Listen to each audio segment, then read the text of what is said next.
Hello everybody and welcome to Omnipoke, the channel that brings you guys everything Pokemon.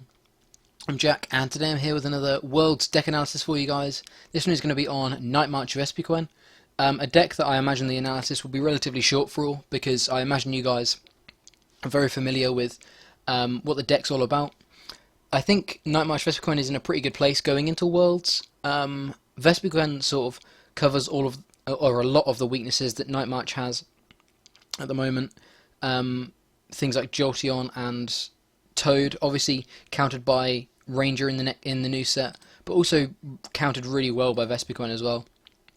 So I think these two sort of archetypes complement each other really, really well. Obviously, this deck, not this exact list, but this deck won US Nationals, so it definitely has. It's definitely packing some power. So yeah, I think this deck is really has a lot of potential going into Worlds, and it's definitely one you should consider. A lot of good matchups. Things like Aqua Box is pretty good with Vespiquen. Toadina is quite good. It's not amazing, but it's not awful. I think it's quite good. I think you have a little bit more adaptability when dealing with Night March mirrors because you have access to a different attacker. And there's a couple of things that you can do in the mirror, which means that it makes it difficult for them to be able to race you in the prize trade. So yeah, I think Night March itself actually is in a really good place, obviously, but with Vespiquen, I think it's maybe not in a better place, but in just as good a place, just because Vespiquen complements the deck really well. But like I say, I'm not going to go too in depth with the analysis because you kind of know what this deck is all about. We are of course running 4 of each of the Night Marches, getting these guys in the discard to power up the Night March attack and doing huge damage to your opponents. More often than not your opponent's EXs. This deck likes trading up these super sort of little basics, trading up to these huge EXs, taking 2 prizes while they're only losing 1. That's kind of the bread and butter of the deck. Being able to do that is really useful. And then, like I say, we've got Vespiquen to complement that. Vespiquen deals with things like Seismitoad and Jolteon that initially, or that Night March itself used to sort of struggle with to an extent. Vespiquen, obviously, it has weakness on Seismitoad, meaning that you only need 7 Pokemon in the discard for Vespiquen to be one-shotting a Seismitoad, and then it gets around Jolteon's Flash Ray with it being an evolved Pokemon. Flash Ray only preventing damage from basic Pokemon, so Vespiquen gets around it that way, meaning that we're not actually running a Ranger in here. The only thing Ranger, well, there's a couple of things Ranger would help with more so, but the main thing is Tina, and I don't think Tina will be too popular, and even when it is, I think it's going to be seen in Toad Tina pretty much more than anything. If people are still choosing to play it, if they're not scared about Ranger, and like I say, I think in that matchup, unless they start Tina and go first, so you only get 1 energy down, I think more often than not you can still win that, or still navigate yourself through that matchup, just from being able to take 6 prizes in other ways. It's definitely difficult without a Xerosic, a Hammer, or a Ranger, but there's ways to do it, and I think Tina is the only real downside this deck has of playing Vespiquen over Ranger. And that being said, you can still put a Ranger in here. I think there's potentially 1 floating slot in here that I'll go into in a little bit. But yeah, Vespiquen complements the deck really well. Obviously, Be Revenge, you're getting a load of Pokemon in the discard to power up Night March anyway. Be Revenge pretty much does very similar. The more Pokemon in your discard pile, the more damage you're going to be doing. So yeah, like I say, complements it really well. This deck has always sort of gone hand in hand, as we saw at US Nationals. Finally, we've got 3 Shaymin-EX, like normal Sky Return, sorry, not Sky Return, setup, refreshing your hand. Obviously you can Sky Return to get your Shaymins out of the way, but now we have captivating Pokepuff. They're less safe in the hand than they ever were. That being said, Night March players won't be playing more than 1, I think. I feel relatively confident in saying that, because I think Target Whistle is generally a better card. And I don't think that Night March lists have anywhere near enough room for Target Whistle and then 2 Pokepuff or something crazy like that. So you can still get away with holding a Shaymin every now and again. But yeah, so I think that's fine. still benching Shaymin in things like Night March, or in Night March mirrors. But like I say, you do have Sky Return to be able to pick up your Shaymins, so they're not a liability on your bench for the rest of the game. Finally, we've got 4 Unown. Not only combos well with Vespiquen's Be Revenge, also is a type of draw in under item lock, meaning that you can still draw through your deck to an extent under item lock, which I think will be popular at Worlds. But also, if you can fill your bench with Unown rather than Shaymin, your opponent can't then Pokepuff or whistle them onto your bench to take prizes, meaning that you're able to make them take a 6 prize game or a 6 knockout game, whereas they're not able to do that because they more often than not don't have enough Pokemon to fill their bench. So you can, we're not running any Pokepuff or whistle, but if you do decide to change one of the floating slots into something like that, you do have access to that. And then it means that they have to take 6 knockouts. Obviously, it's a little bit difficult to be able to set up this deck completely without using Shaymin, but it can be done with Sycamore and Battle Compressors. It's not unheard of. And if the time calls, in a Night March matchup, if you're able to take a knockout on a Joltik with a Shaymin, you're sort of going ahead in the prize trade, just taking that knockout as well. So it is possible to sort of rid your board of Shaymins, but even if your opponent does manage to take a knockout on a Shaymin or such, being able to fill your board with Unown or other Pokemon that aren't Shaymin means that whilst your things like Vespiquen are doing a little bit less damage, it means that your opponent isn't winning in the prize trade in Night March, where they're going to be running some form or some counts of Pokepuff or Whistle. It means that it's a lot more awkward for them to be able to race you in the prize trade, and with things like 2 Lysandre of our own, their Shaymins are still not safe as well. So I think this deck definitely has a relatively decent Night March matchup if you know how to navigate the matchup. I imagine a lot of other players will know how to navigate the matchup on your side as well, because I think this deck will be pretty popular, if not as popular as Night March, sort of straight Night March itself. Maybe slightly less popular, but even so, I think it's definitely a navigatable matchup. I think it's difficult, but I think it definitely can be done. I think it's difficult simply because Night March mirrors themselves can be quite difficult to think about. It's all about prize trading, things like that, which is definitely a skill that's really, really useful in the game. Going into the trainers, of course, are indeed running 4 Battle Compressor, just getting these Pokemon into the discard, getting some of these one-off supporters into the discard as well, being able to VS Seeker them, really, really useful. 1 Escape Rope, and I'll talk about the 1 Floatstone at the same time, are switching cards. There are 10 bad starters in the deck, which is one of the downsides of adding this sort of Unown and Vespiquen line. Adds 7 potential bad starters to the deck. We ideally, more often than not, want to be starting with Joltik or Pumpkaboo. Sometimes, in very, very rare situations, you're going to go straight for a Vespiquen, but I think that's incredibly rare, and you're going to pretty much 99% of the time going to be wanting to start with Night March, simply because this deck likes going more aggressive Night March early on and then sort of finishing off with Vespiquen. So you want to be getting a lot of these, or a lot of these Night March knockouts early on, meaning that with these 10 bad starters, we've only got 8 good ones. More often than not, we're not going to be starting with the ideal Pokemon. So we do have access to different ways of being able to switch. We've got 1 Escape Rope and 1 Floatstone. The Floatstone, I think, is the floating slot, pardon the pun. I think this is the slot that's probably the most flexible. Could be, if you want to stick with the switching theme, could be something like an AZ, so you still have switch under item lock, but then it could be something like a Ranger, which I'll talk about in a second, or one of the cards I mentioned before, Pokepuff or Whistle. I think Whistle's slightly better than Pokepuff, but it's down to personal preference. But I think the Floatstone is probably the floating slot.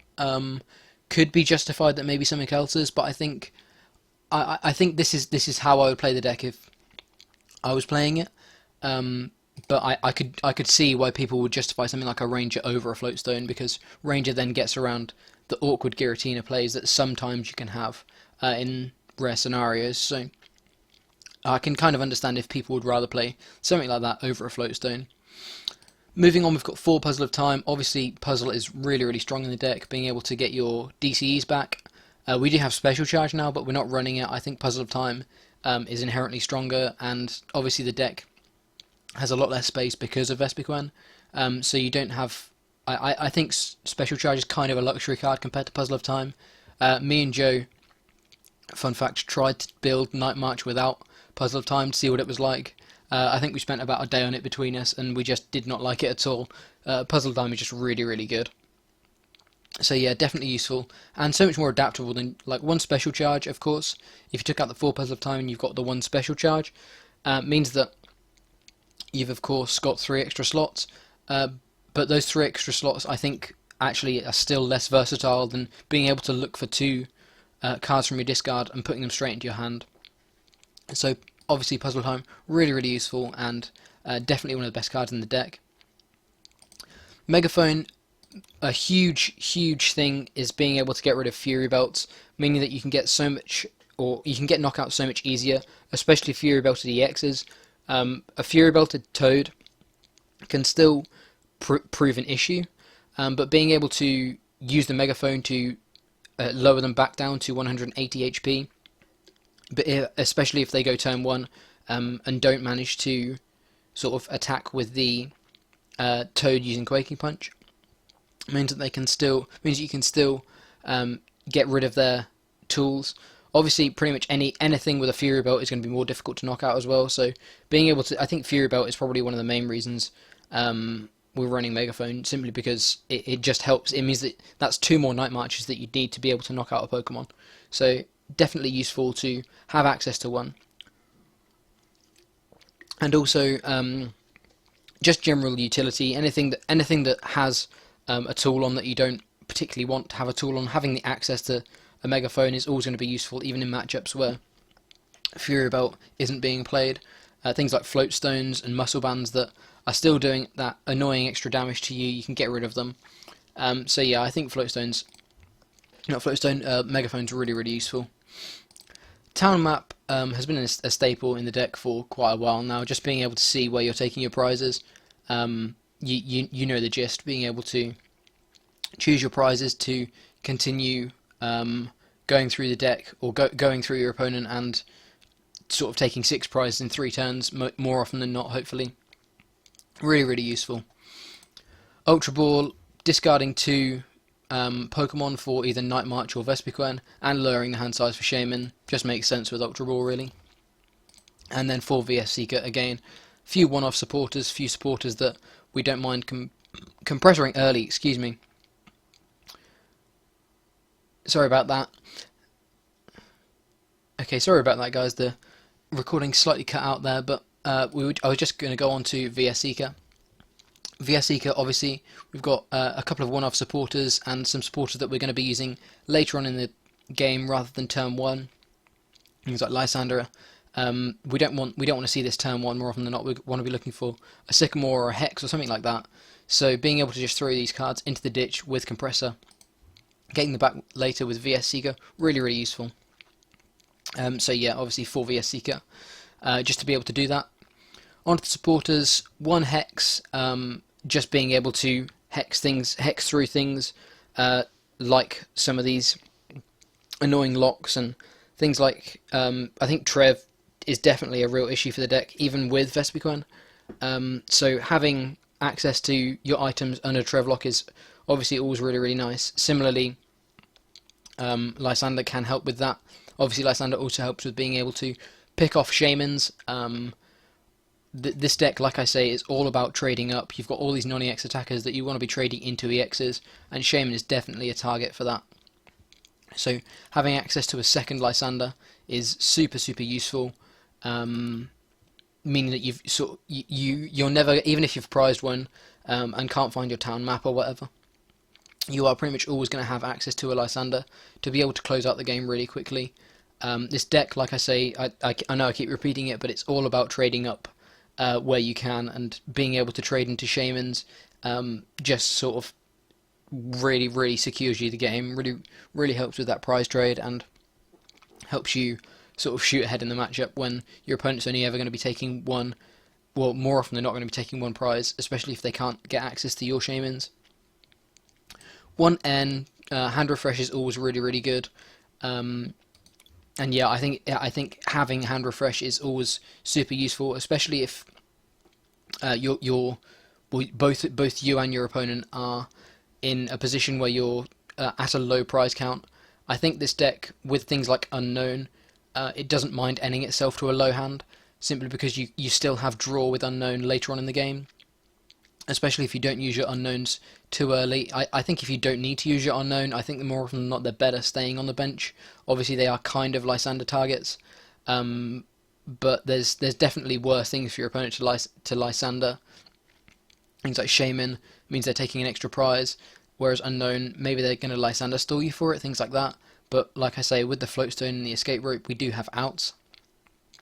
But yeah, being able to leave these Unown on the bench so you can end yourself to a low hand later on in the game and then draw more of your deck means that you can disrupt your opponent, put you both down to maybe a one card hand, but then you've got access to extra draw for that turn, meaning that's going to help you potentially disrupt your opponent, but still help you close out the game as quickly as possible.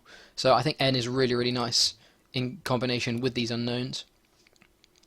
For Sycamore, this is more often than not the support we want to be finding turn 1, unless we manage to get enough Night Marches in the deck where we can use one of the more luxury supporters like Hex or Lysandre. Very rare that you're going to be using... I think you're more likely to be using Sycamore at the moment as your turn 1 supporter.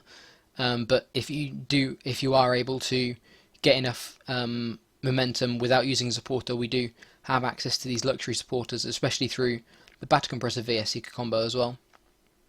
And then finally, Teammates, obviously a really, really good supporter for Night March, because you can search out your Night Marcher in your DCU really quickly. You can search out your D-Valley or your extra Vespiquen piece or whatever you're going to be looking for to take another knockout next turn. And again, like I say, with VS Seeker, it means that we can use Teammates over and over again. If your opponent is still matching knockouts with you, being able to take a prize every turn. We have access to Teammates, meaning that we're always able to respond with a prize every turn, and hopefully eventually sort of overthrow the prize trade and go ahead in the prize trade as well. I've talked about the floatstone, so finally we've got the 2-dimension valley, pretty much not for Unown. Pretty much just for, I suppose you can use Unown's hidden power for free, but just for Night March on Pumpkaboo is the key thing here. No super awkward plays with it, that's just pretty much what it's in here for. Because we can now focus on Vespiquen a bit more, the last 2 prizes are often going to come from Vespiquen rather than Night March, so we can go down to a 2 count and not worry too much about not having these in the late game, as long as we get between 2 and 4 prizes with Pumpkaboo. We're usually in a pretty good spot, so we don't need to run too high of a count of D-Valley, but we obviously need to be able to use Night March or set up Night March in a turn. Like I said, talked about the Floatstone, probably the most adaptable card in the deck, maybe a Ranger or an AZ, Special Charge, Pokepuff, Whistle, all potential options. I think for now I'm going to stick with the Floatstone though. And then we've got the double Colourless Energy. Obviously that's how the deck runs. Everything works off of DCE, so really, really useful. So yeah, let's save this deck and go and hop onto the ladder. I'm just going to take a drink quickly and then I will meet you in a game. Okay, so we are back on the ladder and let's grab ourselves a game. Just wanted a quick drink just to be able to soften the throat a little bit. Looks like we're potentially going to be playing a mirror match here. We'll go tails, but it looked like he had fighting, so maybe Gallade, or very unlikely to be Hawlucha now that they have... yeah, we'll go first. Very unlikely to be Hawlucha as a pivot now that they have Mew. So I think Gallade's probably the most likely option. Don't have any basics, which is unfortunate, especially running... What do we run? We run 10 bad ones plus 8 good ones, so 18 basics. So that's pretty rough. I think that's right. 4, 8, 12. Yeah, we run 18 basics. We do indeed get a Joltik, and we are going first. So that's... I think we've got a fairly decent hand. Not amazing, but not awful. I'm 99% sure we're going to be seeing a Night March mirror here, and we do indeed see the Night March mirror. So that immediately puts into question whether I even want to bench this Shaymin for cards. Start off with the Battle Compressor. We're going to be getting Lampents, of course. Okay, so we've got one Lampent prized, and that's it for Night Marchers. We've got one Unown prized. Oh no, two Unown prized. No, one Unown prized. One Puzzle prized. One Sycamore prized. One Compressor prized. Okay, no DCs prized. That's really important. I'm very tempted to get a Hex in here. Very tempted. Though I can't see myself getting Hex very frequently, so I think we're just going to go with that. I'm going to play down this Unown and play the D-Valley, and now I have to establish whether I want to use the Shaymin or not. Not using the Shaymin would force him to have a target whistle if he wants to be able to do that. Though playing the Shaymin will get me an extra 3 cards before I Sycamore. I think...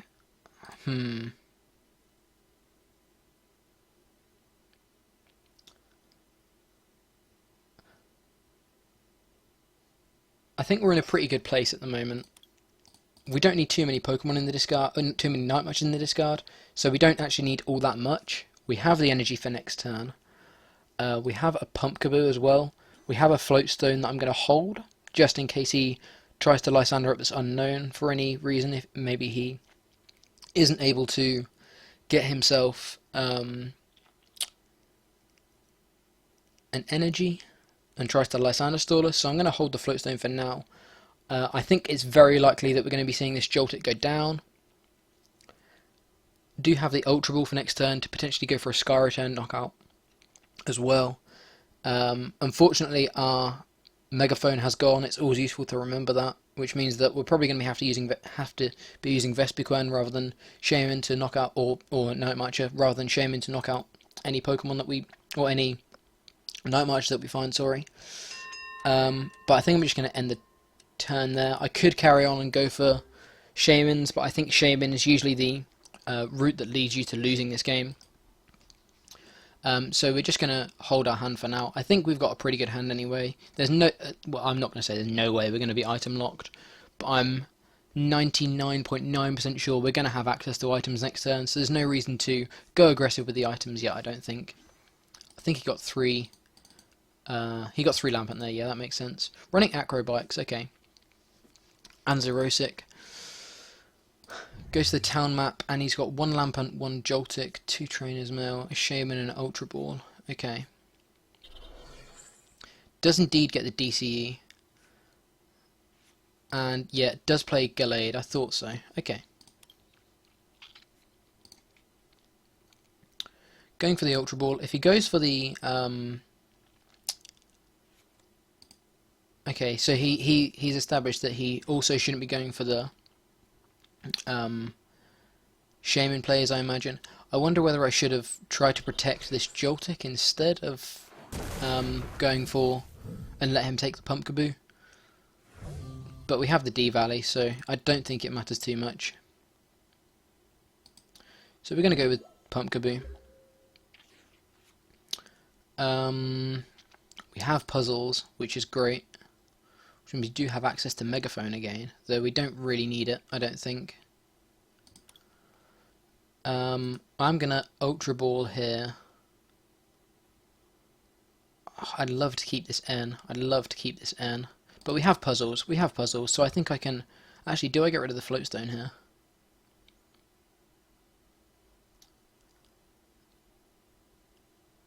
What could he be holding? He's Sycamored away, so... I don't think he's... I think getting rid of the Floatstone is fine. I don't think we need Lysandre at the moment. I'm going to hold the N. And I think I'm probably going to play it this turn, just because I don't think we're going to have too much going for us. From the Ultra Ball, I'm gonna grab a Pumpkaboo, I think, instead.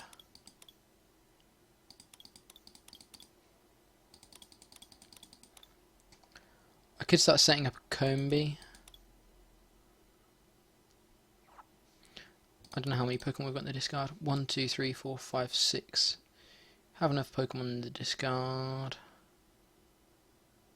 I think getting a Pumpkaboo is fine here.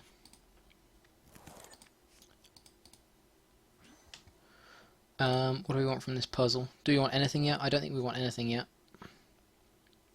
I think we just want a DCE, and next turn we can puzzle for the DCE and maybe a compressor or something like that. It depends what he does. We'll use it retroactively rather than proactively. So we'll just go for the knockout here. He has taken the first prize, which means he is ahead in the prize trade. But hopefully, and obviously he also, actually we're never gonna, so that doesn't matter. I was thinking he also has Zerosic, but we're never gonna have more than one energy on the board anyway, so there's never any way that can hurt us.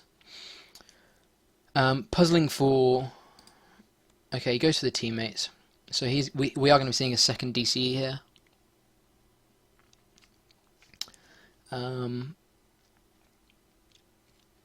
I think next turn is probably the turn to N. He's only going to be getting 4 cards. We're going to be getting 5 from a low hand size. So we are going to be able to grab the DCE here with the puzzles.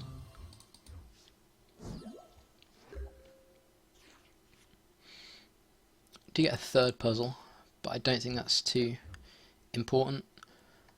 Gonna grab probably Pumpkaboo again, actually.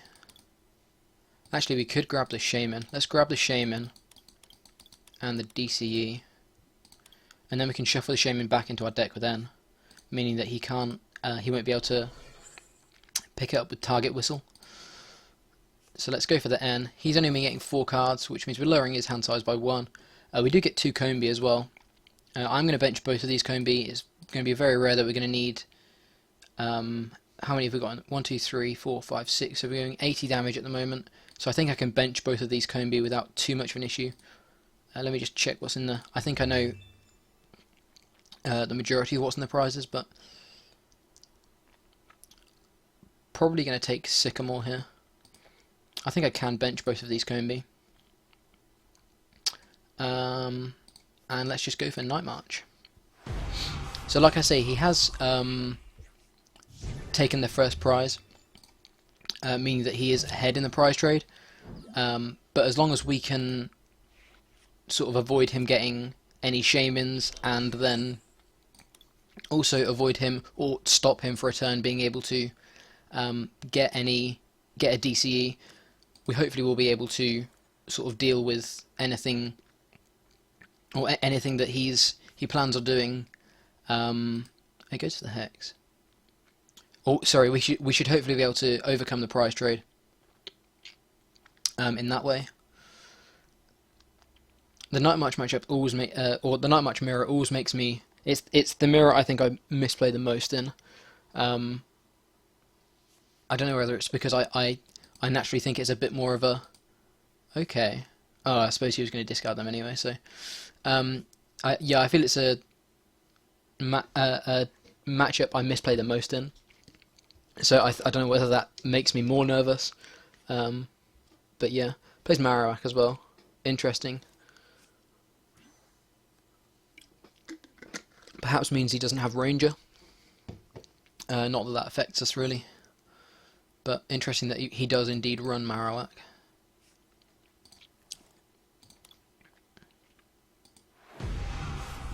And of course goes for the Night March. Now we have a decision.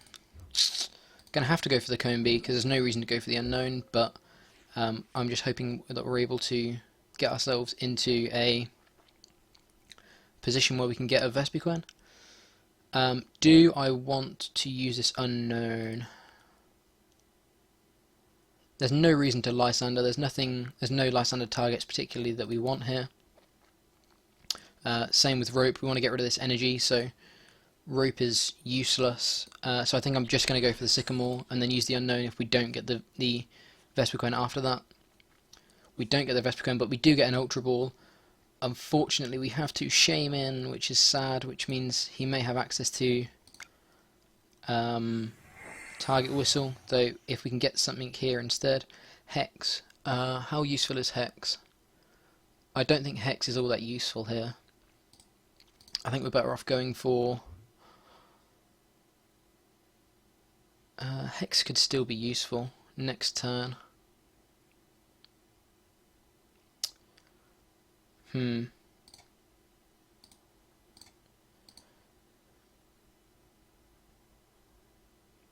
It's a judgment call of whether he has... Okay, we saw him... He's discarded 2 VS Seeker and Lysandre, so I think if he's got maxes in here, I imagine he probably hasn't got a second Lysandre. So he needs 2... I'm thinking whether he's got 2... either of his 2 VS Seeker here.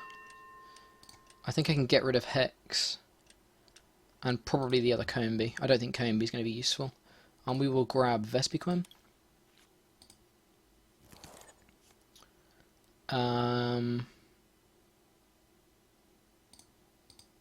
And for now, I think we're okay just doing this and going for B Revenge.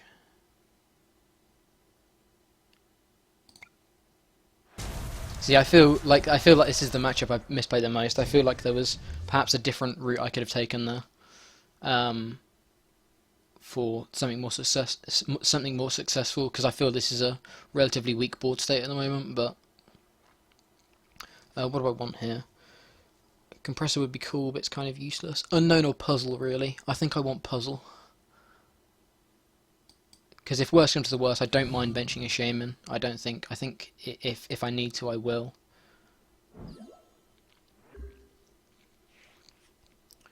Brings up the Joltik over the Pumpkaboo. I'm not sure why. Because I think both knock. Okay, does have the... So we've got 1 VS Seeker left. Teammates, I would imagine for a DCE and probably a VS Seeker. Okay, maybe 2 Puzzle of Time. I didn't even check his DCE count that was in the discard. 3 DCEs gone. None in the discard. Gets 2 DCEs back. So he is going to have DCEs for the rest of, or for the next turn as well. We've had 2 DCEs go. Okay. Let's bring up the Combee and see what we get. VS Seeker is a great pull here.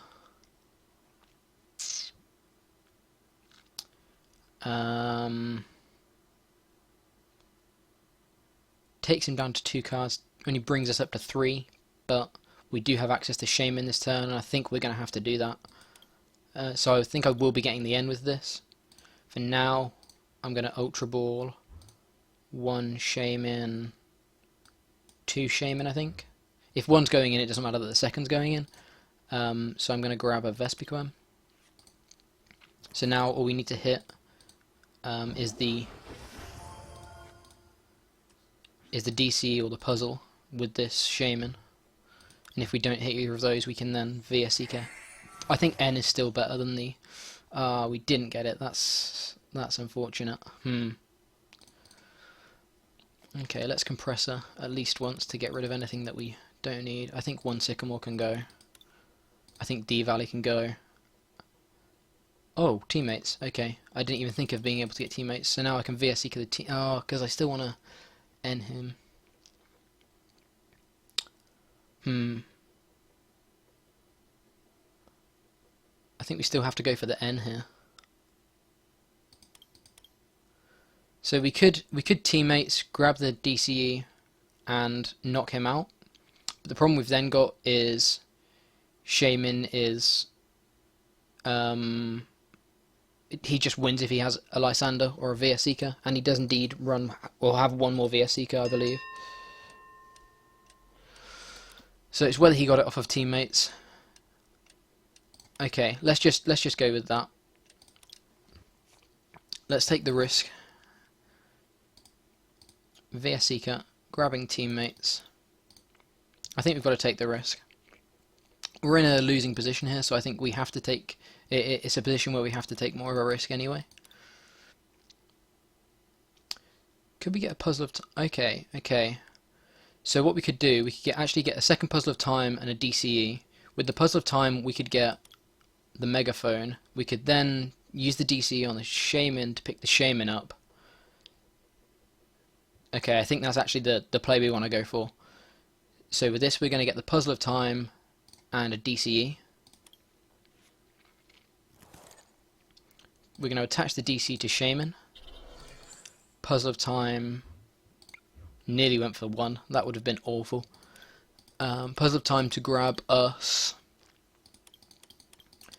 Where is it? A Megaphone. And do I want a supporter next turn, or do I want another energy? I think I'm going to go for another DCE. Do that. We can then go for the Megaphone, meaning that we can then go for the Sky Return, retaining an energy, getting the Shaymin off the board, and still taking a knockout, which is really, really useful. And I'm going to grab that Unown. I think the Compressor may be useful, but I think the Unown is more important. I'd rather keep the Vespiquen around, because I have other Joltiks in hand, and it has free retreat. And it's the last Vespiquen we have, so if he does run anything that has a lot of HP that we can't knock out with a Night Marcher, which is going to be very unlikely, considering you have 1, 2, 3, 4, 5, 6 Night Marchers in here, so we're doing 120, but still. Does have another Fury Belt, but we can knock that out with either Joltik or Vespiquen. Is still ahead in the prize trade, and only has... So he has 1 DCE left. So if this DCE is in his hand, that's awkward. So what I should have done there is actually go for... Okay, there's the VS Seeker. So with the teammates, he's going to grab that other DCE, I imagine. So now what I should have done there instead was actually grab a VS Seeker of my own, or the N or something, to grab... to be able to end him next turn. Going to be going for the second puzzle. Okay, so he's gonna get his energy back that way. So we know he has DCEs in hand next turn. So we need to be able to end him next turn into a 1-card hand. Does get Compressor, so he's going to be able to thin his deck a little bit more. So with how many draws have we got? We have a lot of draw. At this point, I don't mind benching Shaymins at all, because anything, he's going to go down to 1 prize, so it doesn't matter at all. So we have a lot of draws to get into one of our 3 VS Seekers. We have a 3 in 10 chance to draw it naturally as well. So we should hopefully get into one of our VS Seekers. And if we can end him. We do indeed get a VS Seeker. Okay, how does this change things? He has enough Night Marchers to knock out anything, doesn't he? Yeah, he has 1, 2, 3, 4, 5, 6, 7, 8, 9 Night Marchers. So he has enough Night Marchers to knock out anything.